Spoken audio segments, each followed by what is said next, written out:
All right, and welcome to Better Understanding the Bible. I'm your host, Alice, and let's get to it. In this episode, we will be discussing when a flood is a war, how the Bible uses the imagery language of the flood in connection with God's judgment and the coming day of wrath, which is a war. We begin our study looking at Psalm 33:7, where we get an interesting description where it says, He gathers, speaking of God, gathers the waters of the sea as a heap. He puts the deeps in storehouses. So God is scooping up the great deeps and he's putting them into storehouses. In Job, we get a very interesting picture here of the storehouses again, as God propositions Job, saying, Have you entered the storehouses of the snow, or have you seen the storehouses of the hail, which I have reserved for the time of distress, for the day of war and battle? So here, interestingly, we have then, when we combine these images of the storehouses, we get God gathering together the heaps of the deeps and putting them in storehouses. And in the picture of Job, there's storehouses that are full of frozen water, the snow, frozen snow again, hail, frozen water. And why does he have these storehouses? For a time of distress and battle, a day of war. So the great waters are preserved in the storehouses of heaven, snow and hail for the day of war. And that's actually what we see being described for the time of judgment coming upon Ephraim in Isaiah 28 as we read, Ah, the proud crown of the drunkards of Ephraim. Behold, the Lord has one who is mighty and strong, like a storm of hail, a destroying tempest, like a storm of mighty overflowing waters. He cast down to the earth with his hand. The proud of Ephraim will be trodden under foot. We also read in the story of Ezekiel, Son of man, set your face toward Gog, of the land of Magog, the prince of Rosh. Behold, I am against you, O Gog. I will turn you about and put hooks into your jaws, and I will bring you out, and all your army, horses and horsemen, all of them splendidly attired, a great company with buckler and shield, all of them wielding swords, many peoples with you. You will advance, coming on like a storm. You will be like a cloud covering the land, you and all your hordes, and many peoples with you. So interestingly, just like we see with Ephraim, we see a storm coming, a storm of mightiness bringing overflowing waters. And here we see the people of Magog, the people of Magog are going to put, so behold, I'm against you, O Gog, prince of Rosh, I will turn you about. So here he's taking a people and he's saying, this people, you will advance like a coming storm. You will be like a cloud covering the land, you and your hordes and the many peoples with you.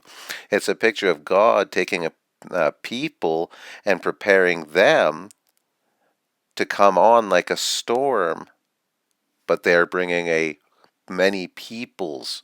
They're bringing war. And we read, You will come up against my people Israel. Like a cloud covering the land, I will bring you against my land. But on that day that Gog shall come against the land of Israel, declares the Lord, my wrath will be roused in my anger. For in my jealousy and in my blazing wrath, on that day there'll be a great earthquake in the land of Israel. So here we have God's wrath being poured out upon the people of Israel when a neighboring nation is brought on against them like a storm. It continues on to say, With pestilence and bloodshed I will enter into judgment with him. I will rain upon him with torrential rains and hailstones. That's the hailstones stored up for the day of, well, when we read it, um, the storehouses of the snow, or have you seen the storehouses of the hail reserved for the day of war? of battle. And that's what we see is the wrath of God bringing a people who are going to be a flood. And upon that land, it says, I will rain upon him in judgment and hailstones from those storehouses reserved for this very day of war. As it says in Proverbs 27, wrath is fierce and anger is a flood. And what did he say? It was wrath. So because of this, wrath will be roused in my anger. In my anger, for in my jealousy, in my blazing wrath on that day of judgment, wrath is fierce and anger is a flood. Who can stand before jealousy? Just like it says in Hosea against Ephraim, Ephraim will become a desolation in the day of rebuke. On them I will pour out my wrath like water. Ephraim is oppressed, crushed in judgment. So we're seeing a very strong theme, a motif. We're seeing this imagery associated with how this flood, this judgment, this wrath, this building up of God against a people is being likened to over top of some kind of nation coming in, some kind of war. We see in Isaiah, according to their deeds, so going from away from Ephraim and going into Isaiah, we see, where is it, 59:18 through 19, God, according to their deeds, he will repay fury to his adversaries, recompense to his enemies. The coastlands he will fully repay. So shall they fear when the enemy comes in like a flood. A people, just as we heard being described, are being sent in as a flood, as a judgment upon his people who have broken covenant. Ezekiel 26 tells us the story, Son of man, because Tyre said concerning Jerusalem, Aha, the gate of the people is broken, it has swung open to me, I shall be replenished now that she is laid waste. Therefore thus says the Lord God, Behold, I am against you, O Tyre, and will bring up many nations against you, as the sea brings up its waves. For thus says the Lord God, Behold, I will bring against Tyre from the north Nebuchadnezzar king of Babylon with his horses and chariots, and with horsemen and a host of many soldiers. As the sea brings up its waves. And how does that play out? Tyre trying to take advantage of Jerusalem in their depressed state, wants to bring war against them and take siege of them. So God brings judgment against them as a sea bringing up its waves, and it's a nation coming in to do war. And as it continues on in Ezekiel saying, For thus says the Lord God, when I make you a city laid waste, like the cities that are not inhabited, when I bring up the deep over you, and the great waters cover you. That should give us imagery of Adam, which we also see later over Jesus, as we see, when I make you a city laid waste, like the cities that are not inhabited. Genesis 1:2, the land was unformed and void, and there was darkness on the face of the deep. Here we have the cities laid waste. The land was unformed, and like the cities that are not inhabited, it was void. When I bring up the deep over you, and there was darkness on the face of the deep, and the Spirit of God was hovering over the face of the waters, and the great waters covered you. So we see this as a replay, a retelling of Genesis 1. And what is it talking about? When a nation from afar was brought in as judgment over top of another nation by God. As we read in Genesis 6, it says, "For behold, I will bring a flood of waters upon the earth to destroy all flesh, in which is the breath of life under heaven. Everything on the earth shall die." And in the 600th year of Noah's life, on that day, all the fountains of the great deep burst forth, and the windows of heaven were opened, and the rain fell on the earth. Well, this is what we just read. Those are the storehouses of the heavens being opened up, and the great deep was allowed, and the hail fell, and the rains fell, and the flood came. It's the same language of destruction we just read over Tyre and over Israel, and that which was promised for Ephraim. We read in Revelation that the waters you saw, where the Horeth sits, are peoples, multitudes, nations, and tongues. And this is an angel interpreting Revelation, saying this is what those represent. The same thing with Daniel, who had a vision of four great beasts that came up from the sea, diverse from one another. The angel explained, "These great beasts, which are four kings, which shall arise out of the earth." The waters and the sea are covenant terms for people groups. Just as we see in Psalm 93, "The floods have lifted up, O Lord. The floods have lifted up their voice. The floods lift up their roaring, mightier than the thunders of many waters, mightier than the waves of the sea. The Lord on high is mighty." Just as we read in Isaiah, "Oh, the thunder of many peoples. They thunder like the thundering of the sea, the roar of nations, the roar of the roaring of the mighty waters." They roar like the roaring of mighty waters. The nations roar like the roaring of many waters. But he will rebuke them, and they will flee far away. The floods, the sea, those who come in and are used as a war instrument to judge God's people, and that's described as his wrath being poured out upon them.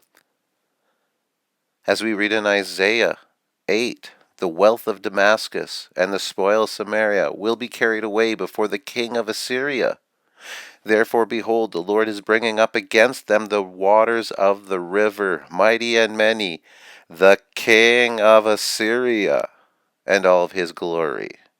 And it will rise over all of its channels and go over all of its banks. It will sweep on into Judah. It will overflow and pass on, reaching even to the neck. Its outspread wings will fill the breadth of your land. Be broken, you peoples, and be shattered. Strap on your armor and be shattered. Strap on your armor." Why? We see the wealth of Damascus, the spoil of Samaria being carried away before the king of Assyria in Isaiah 8. In Isaiah 8 it says, "So put on your armor." They're going to war, even though it's being described as a flood. Nahum continues, "But with an overflowing flood he will make a complete end of its sight, and he will pursue his enemies into darkness." Just like in Psalm 36:6, "Your righteousness is like the mountains of God, and your judgments are like the great deep, which God has scooped up and stored in the storehouses for the day of wrath and the day of war to be poured out upon those people who are in transgression." Just as it says in Daniel, "There after 62 weeks the Messiah will be cut off. The people of the prince who is to come will destroy the city, destroy the sanctuary, and its end will come with a flood." And how did this come? Just as Jesus said, "For the coming of the Son of Man will be just like the days of Noah." Just as Daniel said, a flood. "For they did not understand until the flood came and took them all away. So will be the coming of the Son of Man." And what was the coming of the Son of Man in AD 70? The Roman army, a neighboring nation, brought in with spear and arrows and the sword to destroy and burn down Israel and the temple, to end them as a people. And that's the continuing motif of the water flood scenario all the way through the whole scriptures, just as Daniel said. Their end will come in a flood when they destroy the city and the sanctuary. And it'll be just like the days of Noah. For when the flood came, it took them all away. And that's what happened to Israel. And it was Rome, the flood, who came and took Israel and the temple away. It was the language of the land. You see, the whole earth used the same language in Genesis after the flood of Noah. And they journeyed eastward. All the children that came off the boat with Noah, the children then who populated into the 70 nations, they journeyed eastward. They filled the southern plain, Shinar. The people of Noah, the children who survived, the one group from Eden, the region of Shinar. And just again to point out, they went and found the plain in the land of Shinar and settled there. The region of Shinar is mentioned 8 times in the Old Testament and always in reference to historical Babylonia. It included both its northern Akkad and southern Erech kingdoms and sometimes collectively called Sumer. Sumer, the site of the earliest known civilization located in the southernmost part of Mesopotamia between the Tigris and the Euphrates River, in the area that later became Babylonia, is now the southern area of Iraq. And we read about this area of the uncontrolled water supply in the river valley. See, the farmers who had moved into Sumer faced many challenges. One of the biggest problems was the uncontrolled water supply. During the spring, rain and melted snow from the mountains flowed into the Tigris and the Euphrates rivers, causing them to flood across all the plains. But no one could be sure exactly when the floods would come. For much of the rest of the year, the sun-baked soil was dry and hard as stone. Hot, strong winds blew thick layers of dust across the ground. Faced with such dramatic seasonal changes, farmers had to constantly struggle to raise crops. Either they had too little water or they had too much. To succeed in growing food, they needed a way to control the water so they would have a reliable water supply all year round. So, Sumerian farmers began to create irrigation systems to provide water for their fields. They built earth walls along the sides of the river to prevent flooding. Over time, the Sumerians learned other ways to control the supply of water. One of the major concerns of the Mesopotamian kings and emperors was always flood protection and irrigation management. Since early civilizations, in the periods of Sumerians, Akkadians, Babylonians, Assyrians, and the Islamic eras, all of them had paid a lot of attention and spent much effort to organize and manage water resources in Mesopotamia. Flood protection issues being always central among the main works. We read today still in Iraq, as they are now the people living in the times controlling that land, are also still currently spending a great deal of time and energy managing the water systems. As we see here in Iraq, the water year, or hydro year, is considered to denote the sequence of all hydrological events in one year. Its beginning is taken from the 1st of October and continues till the end of September the following year. Water levels in the rivers tend to be at their lowest in September and October, which then start rising due to rainstorms followed later on by snow melt in the catchment areas. The flood season can be separated into 2 periods, beginning in October and ending at the end of March. The floods of this period are caused by rains and their runoff, and they are unstable because of their dependence on rainstorms which come suddenly. The second period is more stable, and it begins in March and continues in April till May. The main floods of this stable period are caused by snow cover melting. The main floods or spring floods record high levels in the rivers when rainstorms are accompanied with the snow melt. The flood of the Euphrates normally starts about 2 weeks after the flood of the Tigris and ends about 1 month after that. Just as we read here, local Mesopotamian flood, in the spring, the melting snow and steady rain in the mountains of northern Iraq produced flooding in the Valley of the South, right where the people of the Hebrews The Noah survivors went into the southern Mesopotamia area and they settled in the land of the floods. And we read, interestingly, just as we're reading here, the melting snow comes out of those northern mountains, mixing with the rain and creating overflow. Just as we read in Jeremiah, the word of the Lord came to Jeremiah the prophet concerning the Philistines. Behold, waters are rising out of the north and shall become an overflowing torrent. They shall overflow the land and all that fills it, the city and those who dwell in it, at the noise of the stamping of the hooves of his stallions, at the rushing of his chariots, at the rumbling of their wheels. The fathers look not back at their children, so feeble are their hands.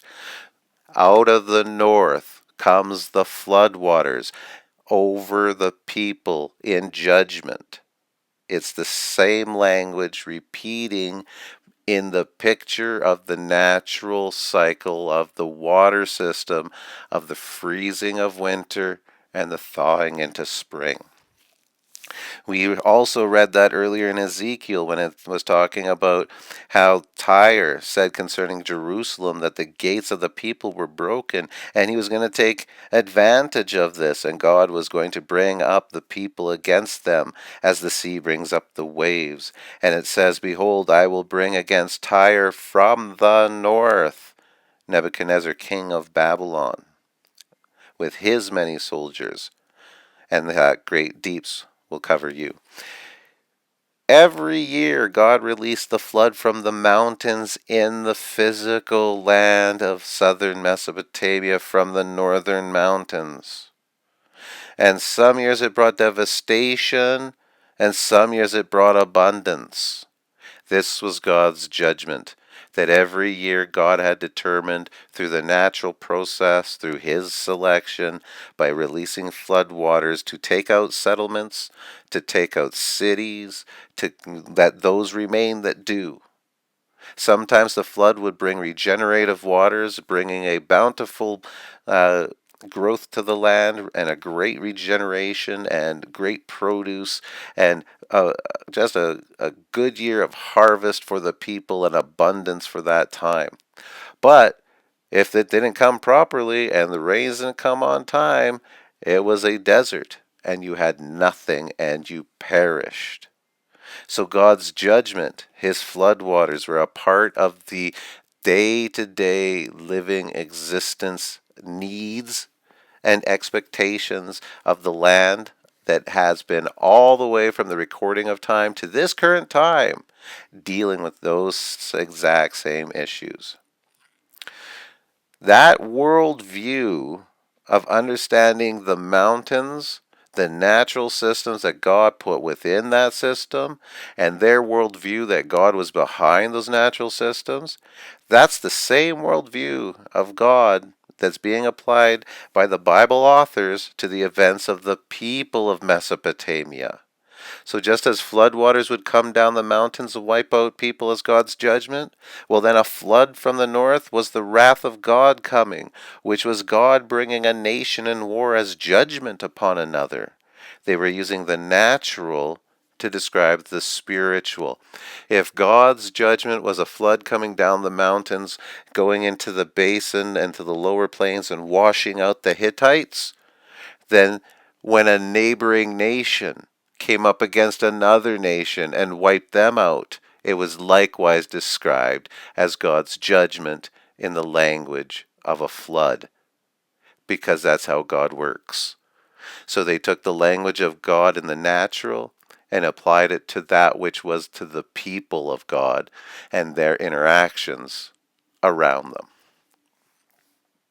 When a flood is a war, the imagery of God's judgment being determining the coming wrath for a people who have somehow come upon or walked into some kind of transgression against God, who is now sending a nation to punish them.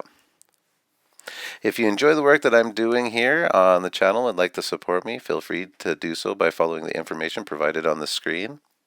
And I hope you really enjoyed this unique word study as we get better understanding of the Bible by actually comparing these examples, putting into context these examples, not only within the framework of the Bible itself, but in the culture that they themselves walked, lived, and died, and that this was everything to them written down.